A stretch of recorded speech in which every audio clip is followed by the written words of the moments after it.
Given his age, 73, many are concerned about President Duterte's health, and the darkening of his complexion only adds fuel to the fire. Staunch critic and communist leader Jose Maria Sison claims it's a sign of a serious kidney problem.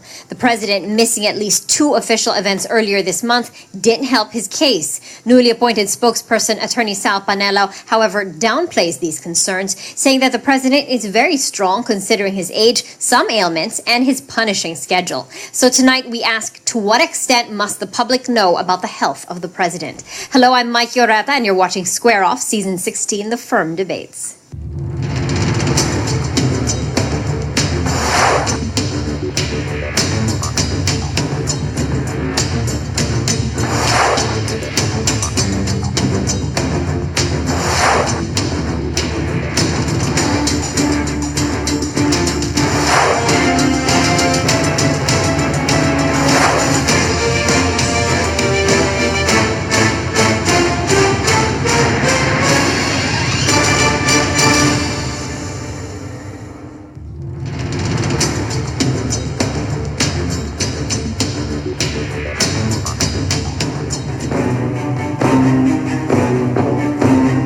When you're getting old, they say that I'm dying, of course I will die someday.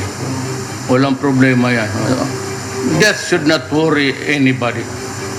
It's inevitable and it can happen any day. Not exactly the kind of thing you'd want to hear from your president, the commander-in-chief fending off concerns about his health. From the supposed darkening of his skin to an unexpected trip to Hong Kong that some suspect was a visit to specialists. The public has been keeping tabs on what some fear is the 73-year-old president's deteriorating health. His critics put to use these health rumors to discredit the president. No, it was not fake news because the people around him, or some of the people around him, were surprised that he was very much unavailable. The president is fine and well in Davao, participating in Kadayawan. As usual, Joma Season does not know what he talks about. Earlier this month, the president finally gave a definitive answer. He revealed that doctors found a possible growth in his digestive tract during an endoscopy. Hindi pa ako cancerous, so do not be afraid to go near me. I will not contaminate you. It's negative. They had the suspicion, but they had, I said, this specimen taken out from both the esophageal tube and somewhere here. President Duterte admits years of drinking has finally caught up with him.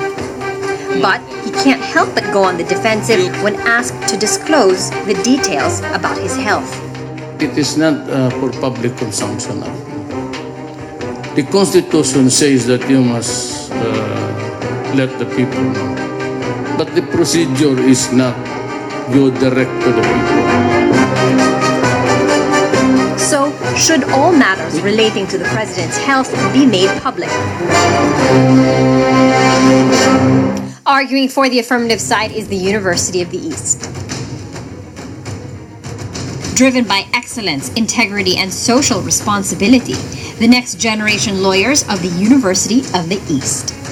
I am a lover of law, of politics, of governance. I took up law not because it is a dream, but I think it is a God's calling on me.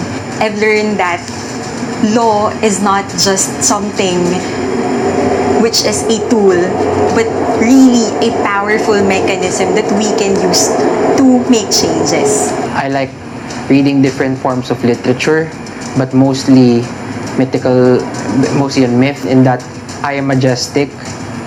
I believe that I have a great destiny, and that I will soar high and go to different places that I would never have imagined. I took up law because I believe that I have much in my hands that I could do to change this country. I see myself as someone who would be a paragon to the good change of the legal system. I am a work in progress. I'm still working on my skills, my goals in life. I took up law because I believed in the law. I was mesmerized by those people who are knowledgeable about their rights and how to fight for them. Team University of the East. Passionate, driven, diverse. And taking on the negative side is Bukidnon State University. From the institution aiming for moral and spiritual truth, the next generation lawyers from Bukidnon State University. Coming from a family of lawyers, I have always aspired to become one. I have seen the action of my past family members defending other people's rights, and there is nothing more fulfilling than to defend other people's rights and represent them when they are faced with an ending problem with the law. That's what fuels me to hopefully become a lawyer. I would describe myself as a hardworking person. I take up law because I want to deliver the social justice to the minorities in the province of Bukidnon. I want to be a lawyer who is grounded with my principles in life and who still serves with the minorities in the society. On the negative, I am a straightforward person, but on the positive, I am fun to be with. I took up law because I wanted to achieve something big for myself and for my family and be sooner called an attorney. In today's age, this country has been more of a rule of men and not of law. So I want to uphold the rule of law. Team Bukidnon State University. Driven, intellectual, progressive. Let's now meet our distinguished judges. First off, we have attorney Leo Bernard Samaco, a senior associate at the V&A law firm. Next, we have attorney Patrick Velez. He's the president of 818 International Solutions and a senior partner at the Marcoleta, Julian Reyes, and Velez law offices. And presiding as our chief adjudicator this evening is Judge Mervin Jovito Samadan from the Regional Trial Court Branch 40 in Dagupan City. We're using a modified Oregon-Oxford format. The debate is between two sides, the affirmative and the negative, with 3 members each. Each debater from the affirmative side argues the necessity, beneficiality, and practicability of the proposition, while the counterpart debaters on the negative side oppose these arguments. Each debater is given 4 minutes to deliver a constructive speech and rebut the previous argument. Each debater is given 2 minutes to interpolate or cross-examine the opposing debater. Only categorical questions may be asked. Each of the judges may ask 1 question of each speaker within that speaker's time limit. The judges score each team in terms of manner, matter, and interpolation. The team with a higher score from each judge gets a point. The team with the most number of points wins the debate. The chief adjudicator rules in the event of ties, objections, or contestations. This week's proposition, let it be resolved that all matters relating to the health of the president must be made public. First up for the affirmative side, we have Jose. Jose, you have got 4 minutes to tell us why all matters pertaining to the health of the head of state must be made public.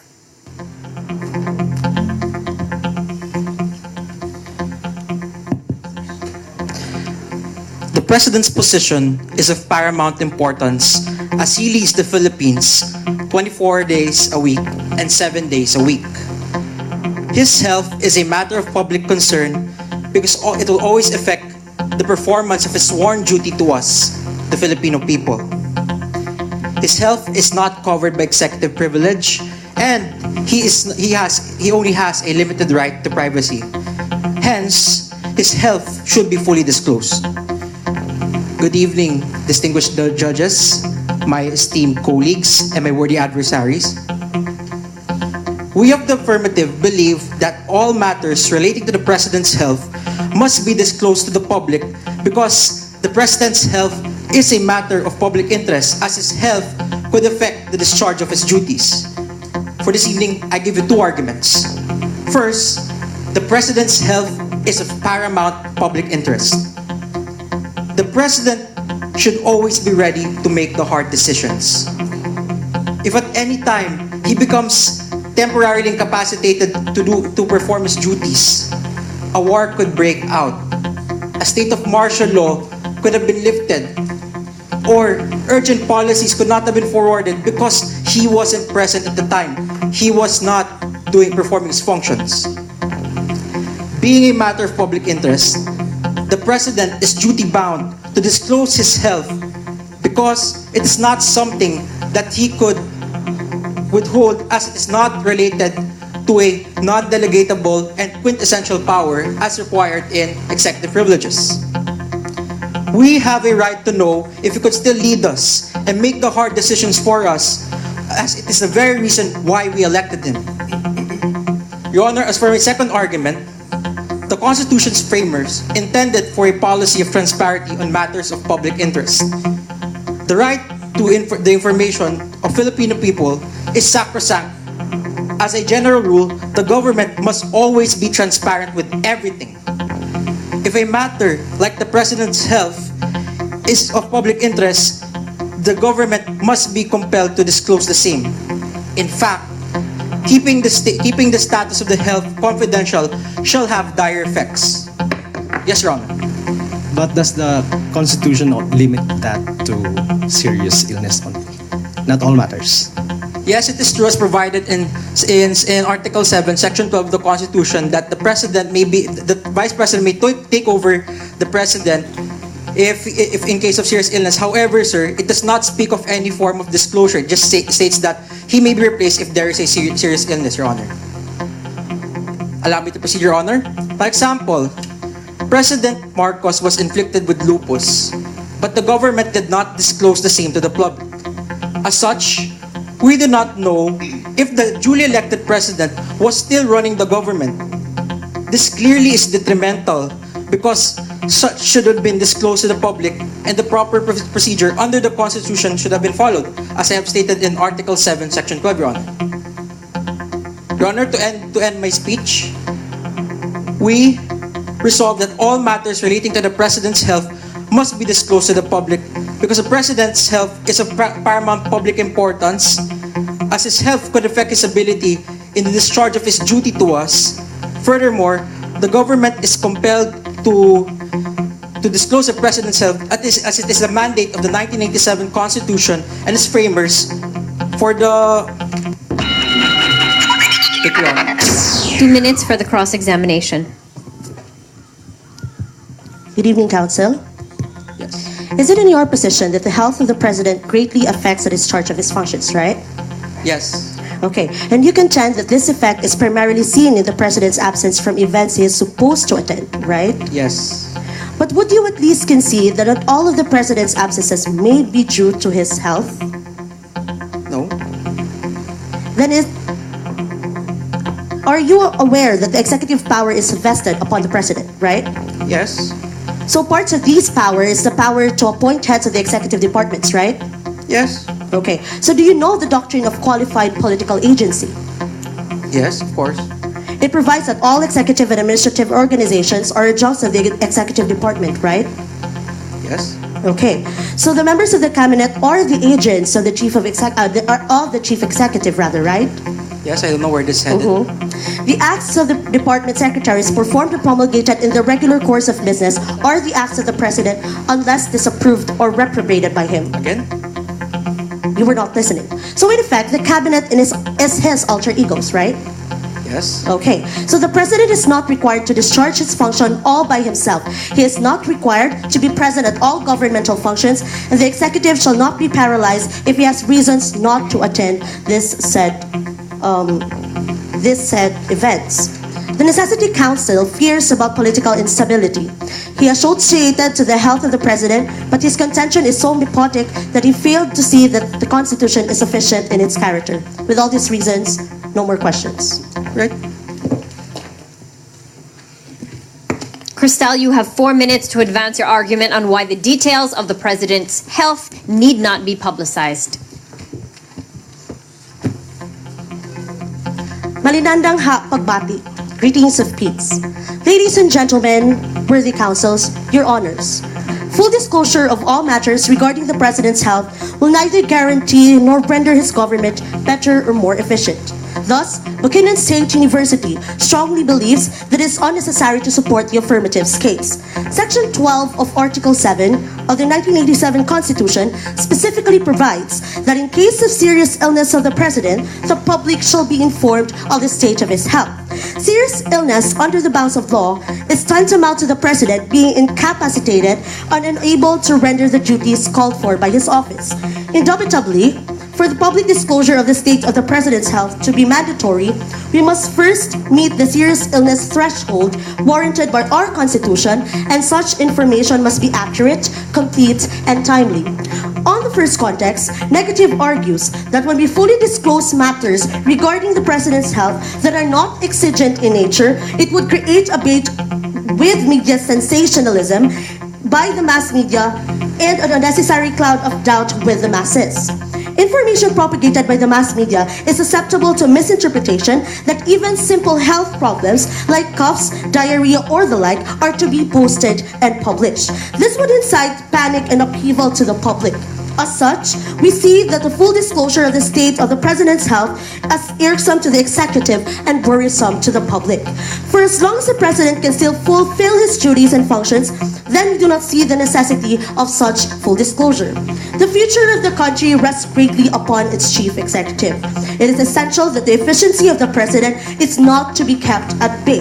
The office of the President is still and has always been effective. Our democratic institutions are well in place. Yes, Your Honor.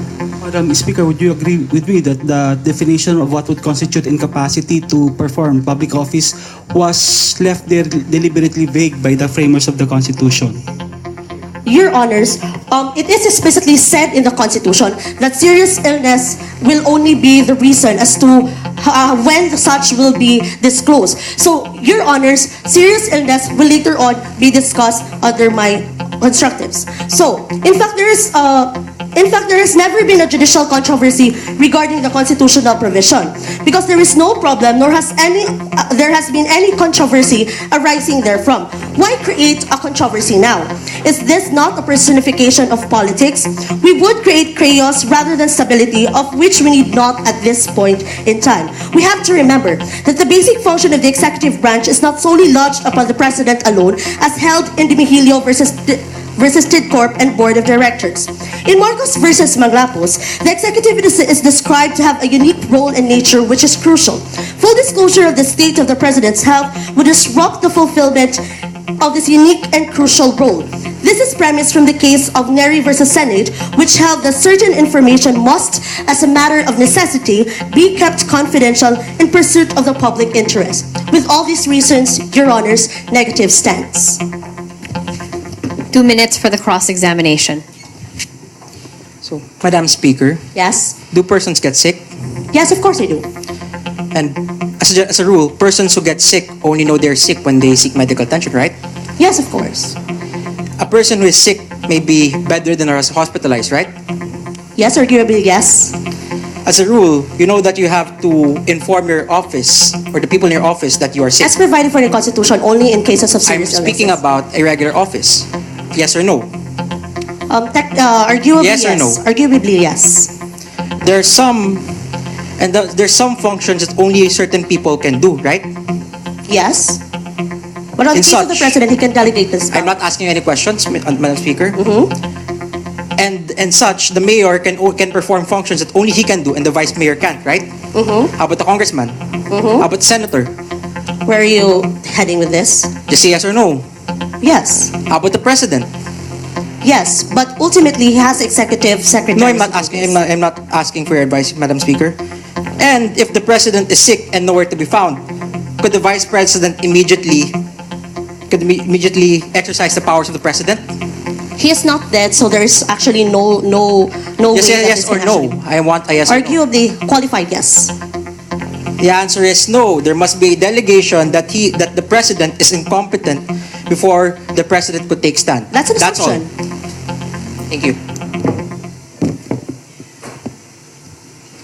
Let's now hear from the second affirmative speaker, Nichelle. You've got 4 minutes to tell us why it would be beneficial for the public to have full access to matters pertaining to the President's health. Promises of change are bound to fail without a healthy leader to ensure the same. Your Honors, members of both houses, ladies and gentlemen, good evening. It is the submission of the affirmative side that it is beneficial that all matters relating to the health of the President be disclosed to the public for two things. First is accountability, and second is political stability. Just few rebuttals, Your Honors. They're saying that there is this qualified political agency. Yes, we agree with that. But you have to remember that there are powers which are non-delegable. Not all powers, like calling out powers. Could it be delegated to another person? It is only on the discretion of the president. Also, what has been delegated cannot be further delegated. You have to understand. Second, as to the serious illness, the intent of the framers, as what pointed by our adjudicator, is that it is to be left to the determination of future Supreme Court and cases to be determined with regard to that. Yes, Madam Your Speaker, Honor. would you agree with me that the question of what a serious illness is, as defined as provided in the Constitution, should be a political question and not to be decided by the Supreme Court? It is clear in the intent of the framers upon the words of Commissioner Ople. Furthermore, the illness is anything that seriously inconvenienced in the conduct of duties as president, and let us leave it to the future Supreme Court with regard to that. So, on to my points. First is accountability. Section 11 of the Constitution, Section 1, Article 11 of the Philippine Constitution stated public office is a public trust. And with this, the president exclusively exercises the executive power. Public office in the case of Laurel versus Desierto says that public office is the right, authority, duty created and conferred by law, wherein an individual is invested with some sovereign powers to be exercised for the benefit of the public. We, as the people here, invested to the president certain amount of sovereign powers. So we have to understand that the accountability on the part of the president should be on the exercise of these powers, and it could only be ensured once he is alive and he is healthy both in mind and in body. So, with this, disclosing all matters regarding his health is part of accountability. It is part of the accountability to the office and to the people where sovereignty resides. Second is political stability. Politics is a two-way relationship between the government and the people. Under the Constitution in line of jurisprudence, the president exercises certain powers like executive power, control over his cabinet, veto, power of appointment, and I can go all day long discussing to you what are these powers. But again, in certain cases like Kilusang Mayo Uno versus Director General, Colayan versus Tan Godani versus Senga, the powers of the president has been said that it has powers over the executive department, the bureaus, and over the military. And on the part of the people, on the two-way relationship, is that representation and participation. It is the foundation of democracy, Your Honors. And we have to understand that we elected the president to make hardline decisions for us. If ever the president is bedridden or is not healthy, someone else will take his place. Someone else who we did not elect for that matter. 2 minutes for the cross-examination. Good evening, Counsel. Good evening. Your side of the bench argues that all matters relating to the health of the President should be made public, correct? Yes, of course. Your contention is that disclosure of all matters on health of the President is an exercise of the right to information, correct? Yes. But you are aware that the right to information is not absolute. Yes. Would you agree with me that information on all matters of health without proper prognosis, if propagated by the mass media, is susceptible of misinterpretation? By the mass media? No, your policy, Counsel, yes or no lang. Your policy does not even distinguish as to what would constitute less serious or serious illness as that provided for by the Constitution. All matters should be. Would you agree that the health matters without not exigent in nature would only create unnecessary cloud of doubt to the masses? It would not. But your information is not even has not even laid down as to what would constitute sovereign serious powers. illness. You're aware. Moving on. You're aware of the current regional, political, and economic condition, correct? Of course. So your side of the bench argues that all matters relating to the health of the president should be made public. Do you mean to say that the whimsical proposal of the public of the uncalibrated inquiry of illness should be our primary concern, considering? From the public. Yes or no, Counsel? No. On the context of military rules, do you sustain that exposure of the current health condition every now and then of the commander-in-chief is beneficial to the public to the extent that to the extent of vulnerability to our national security?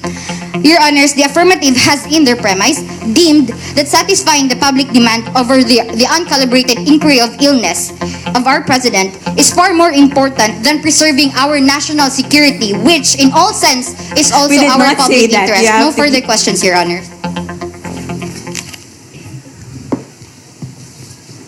Babyland, you've got 4 minutes to tell us why it would not be in the country's best interest to make all matters pertaining to the President's health public. It is untimely to make such an issue on an alleged medical condition that does not even render the President totally incapacitated to perform his conditions. Maayad haal daw, Your Honors, counsels, ladies and gentlemen. We on the negative side submit that the policy presented by the affirmative will bring more harm than benefits. Your Honors, let me present to you my 2 levels of cost-benefit analysis. The public disclosure of the President's health issues will not be beneficial. First, to our public interest in preserving our political stability. Second, to our national security. First, which should we prefer? Political stability or political unrest? Although former Presidents Fidel Ramos and Gloria Arroyo had disclosed their health issues to the public through health bulletins, we do not concede to the motion that the President should disclose all matters relating to his health, for it will result to personality politics, meaning the public are not anymore objective of looking at the issues and they would more focus on personalities rather than the policies and the current administration. Each administration has well-defined policies and platform of government, not solely dictated by leadership. Your Honors, what we would like to emphasize is that we are trying to protect the integrity of the executive department and not the President himself. If we are to disclose all matters relating to his health without proper distinction as to what is less serious or serious illness, this would only lead to speculations which will distract us as a nation in pursuing policies and governmental goals. Further, it will undermine our political stability and integrity of the executive department as an established democratic institution. To disclose all matters relating to the President's health serves no true benefit to sate the public's curiosity. Prudence thus dictates that we take a precautionary stance in the preservation of the executive department paramount over whimsical proposals. Yes, Your Honor. How do you determine if it's serious? What we would like is what the public would demand is the medical prognosis or diagnosis concrete by a doctor himself, Your Honor. To continue, whimsical proposal of the uncalibrated inquiry of illness which motives and purposes are unclear or unknown. Second, now national security or vulnerability. Disclosure of all information relating to the health will be detrimental to our national security inasmuch as it will expose our President vulnerable to threats. Your Honors, it is the basic military rules that it is not strategic to expose the weaknesses of our Commander-in-Chief, given that it will only be a threat to our enemies, insurgents, real rebels and communist groups, and to those who have ill nations against our country. The case of Legazpi versus Civil Service Commission supposes that in the final analysis, it is for the courts to determine in a case-by-case basis whether the issue of interest to or affects the public. Well, in the case of Chavez versus PCGG, it was held, however, that the people's right to information and full public disclosure is not absolute, and one of its recognized restriction is national security matters. Considering the current regional economic milieu, the demand for public disclosure of the President's health record is evidently uncalled for. Our President has proven himself capacitated to fulfill his duties, irrespective of the allegations against his health. With that, we are proud to oppose. 2 minutes for the cross-examination. Madam Speaker, good afternoon. Is the executive power vested to the executive department? Yes. No, it is the President of the Philippines. Are you aware of the President's health? The President himself is in the executive department, Madam Counsel. It's not in the whole executive department. So enough. Are you aware of the President's health as of the moment? Qualified, yes. So, actually, it's not yet disclosed. Are you aware of the don't even incident have of a President policy on what Marcos' would sickness constitute at the less time of serious his or serious illness, presidency? Madam Counsel? Are you aware of the incident of President Marcos? You don't even have. No, you were not able to lay down the policy on what would constitute. Are you aware of the have President Marcos' sickness at the time of his presidency? Yes or personality politics, no. Yes or no? Yes. Actually, he has lupus at that time. It was not disclosed. That's personality politics, Madam Counsel. We are treating the administration subjectively. Madam Speaker, does a bedridden president can exercise The his current function? issue is on the present administration. Why are you discussing about No, it's just President say Marcos? yes or no. That is President Madam personality Speaker, politics. does a bedridden president can exercise his function? He's not. Our president is not bedridden. No, Your I'm Honor. not saying that it is a president. That's but personality if politics. A We are in the president has mount- been bedridden. Our proposition can he dictates- exercise his functions? No, Madam Counsel. Of course, he cannot. Then, does the disclosure hurt his right as a person? If ever he has a serious illness. If ever or he if has ever a serious he illness, has Madam any Counsel. kind of illness. Yes or no, Madam Qualified Speaker? yes, Madam Counsel. All right. Is the government full of secrets a good government? You were not able to, No, to yes even lay or down no the policy again, on what would Madam constitute Speaker. a serious illness. Is Now the you're discussing government about full of good government. secrets a good government? Qualified, yes. Oh, they're a good government. So if there are secrets, it should be remain as a secret. Okay, no more further questions. Let's now hear from the third affirmative speaker, Monica. You've got 4 minutes to tell us why it would be practicable to make all matters pertaining to the president's health public knowledge. We are a democracy and sovereignty resides in the people. And to the people, services are due. We elected the president to make all the hard decisions for us, to represent us, and to protect us. Ladies and gentlemen, good evening. 3 key points to establish practicability. First is genuine public concern, manner of disclosure, and is such disclosure acceptable? But before that, let me rebut first some few points from the negative side. The entire case is based on political assumptions.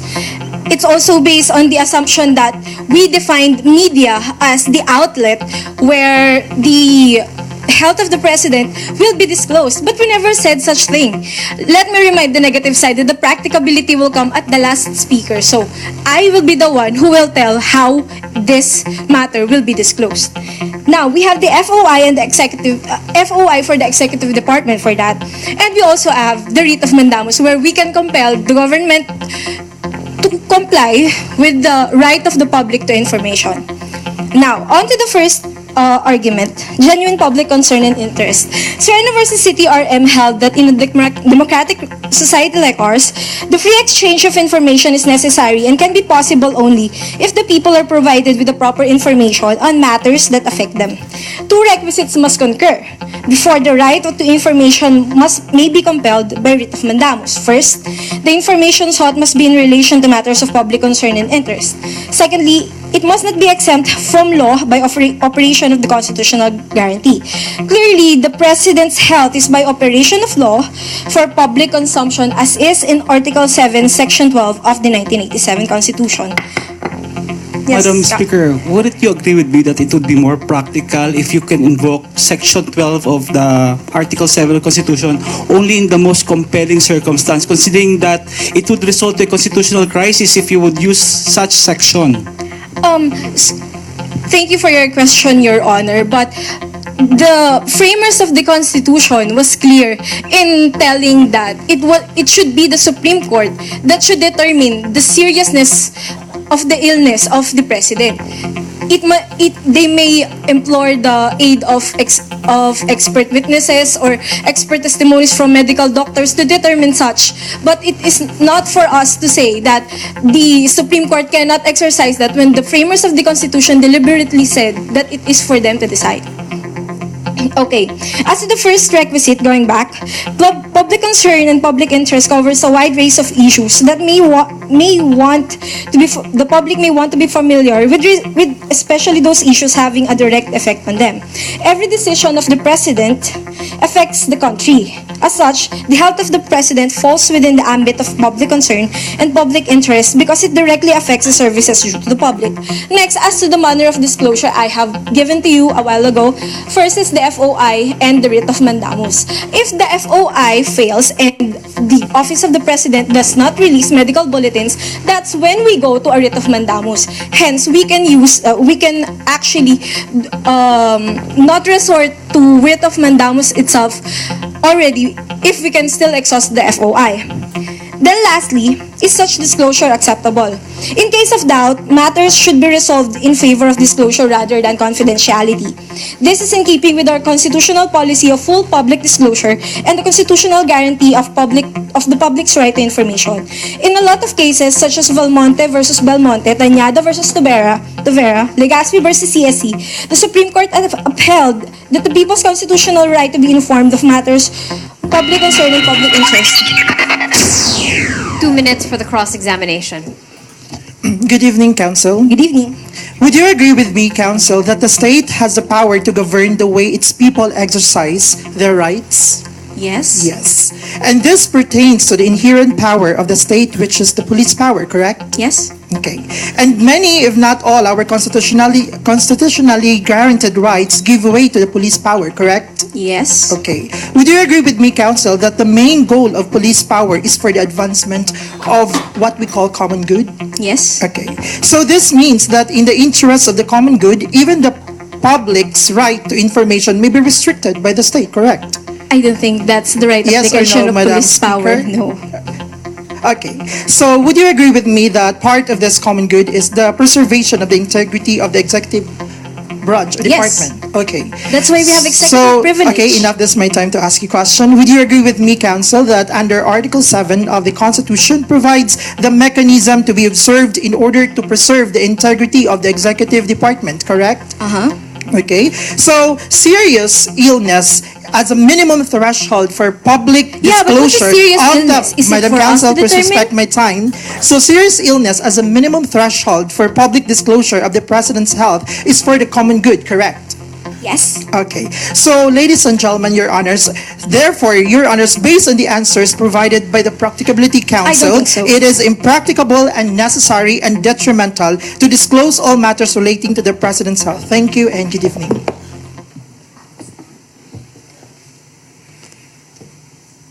Okay, James, you've got 4 minutes now to tell us why it would not be practicable to make all matters pertaining to the President's health public.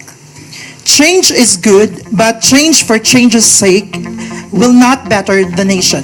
Your Honors, Councils, ladies and gentlemen, allow me to greet you in the Bukidnon dialect, Madagway had daliman, a beautiful evening.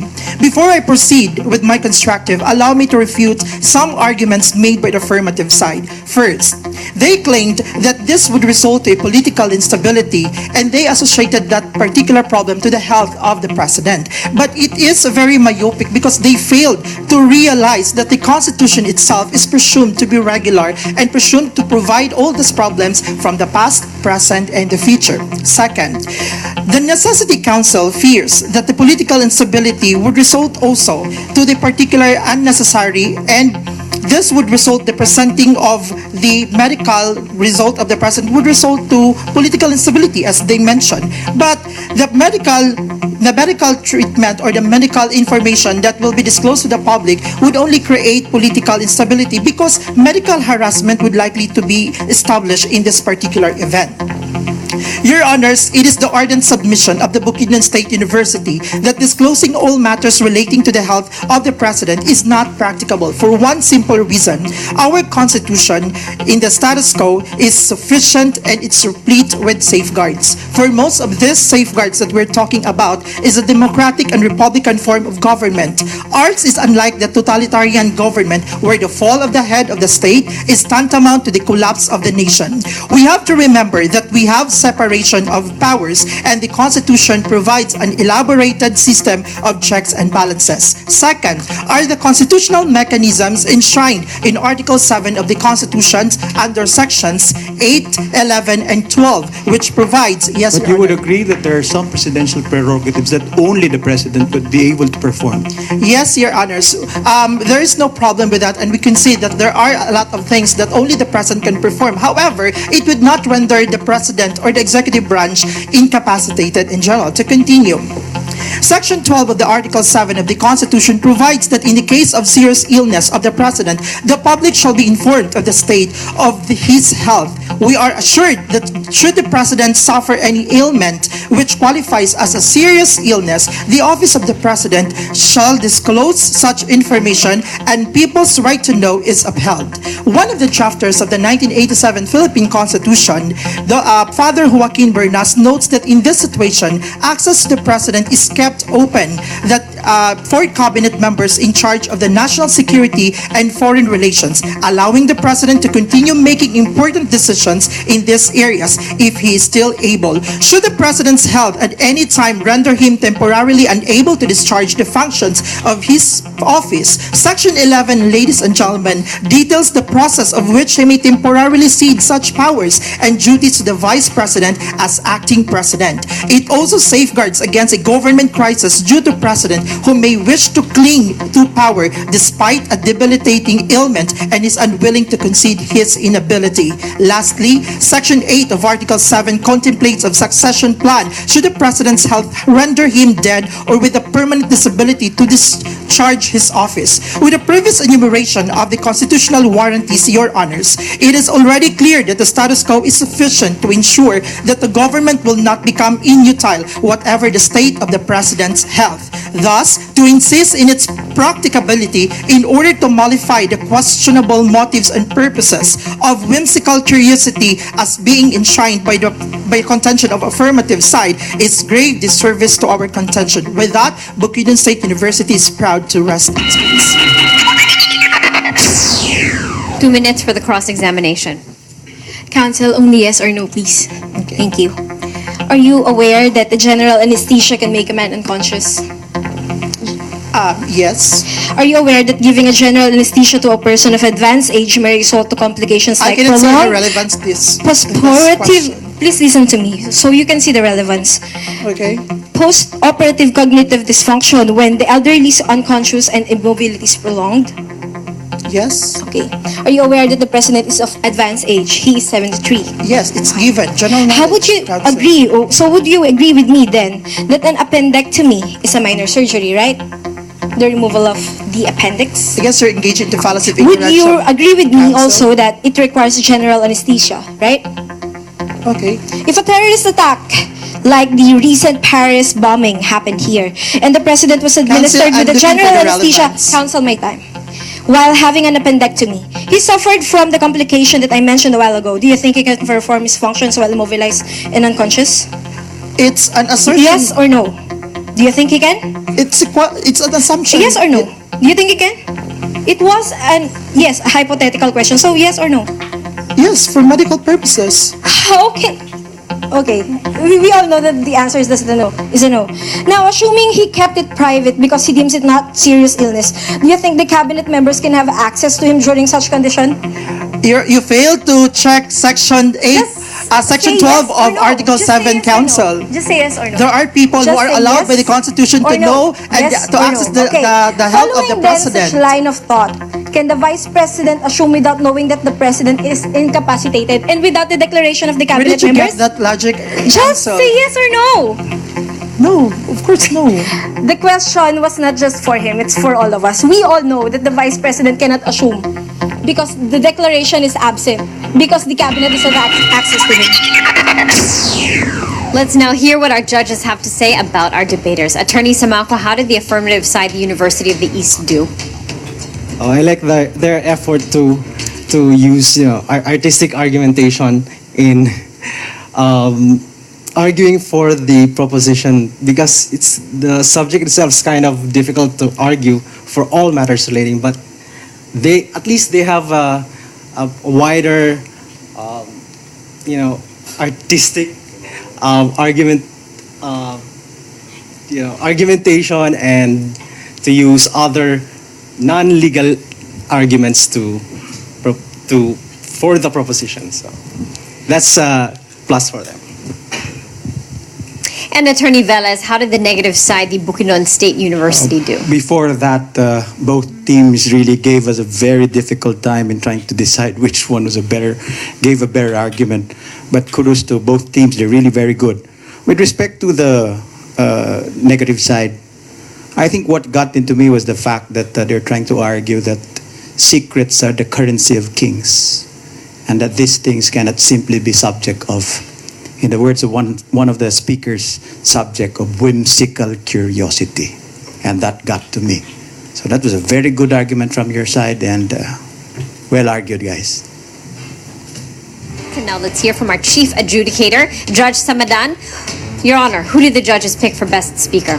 Well, before I announce the winner for tonight's debate, I'd like to congratulate both teams for coming well prepared tonight and delivering your positions well. For Best Speaker, she's no other than Miss Maybelline Bahala from the Bukidnon State University. Congratulations. And the school that won tonight's debate. And the winning school is from the negative side, the Bukidnon State University. Congratulations also to the best debate team. A big